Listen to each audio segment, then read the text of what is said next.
ለዚህ ሰዎች መዋረድ አለባቸው።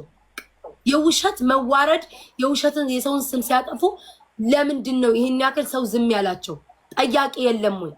ከዚህ በፊት አቡ የሆነ ነገር በስሜ ሲያጠፉ ኦኬ ያለ መረጃ አጠፉ ኢትዮክ ይሁንላቸው ብዬ አልፈለኩም።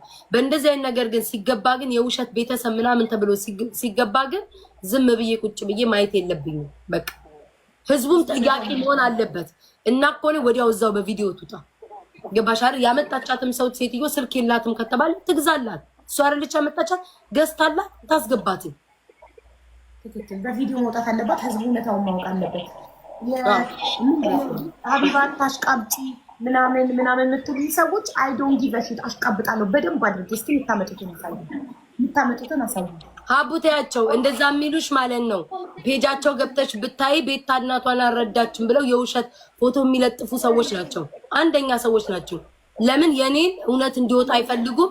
እኔን እንደዚህ የተደባበሰ የውሸት ስሜ እየጠፋ እንዲሄድ ነው የሚፈልጉት። እኔ በነገራችን ላይ ሞድቅ ሰው አይደለም። ክፋት ውስጥ የለኝም። ሰውን ለማጥፋት እንቅልፌ ቁጭ ብዬ አጥቼ ማን ምን ሚስቶር አሁን ስለሷ እንጂ እናቷ መጣች አሉት ማለት ነው። ስለ ልጇ ፎቶ ስለ ባሏ ማአት ጉር ነው። ሀቢባ አንቺ እንዲካረገች ብለው የጎረቤቷ ዘርዝራ ያመጡት። እኔ ያ ነገር ላይ አልገባም። ገባሽ አይደል? ያ ነገር ላይ አልገባም። ክርስቶስን ሀቢባ ሰዎች የሚያስቡት ምን ታውቂያለሽ?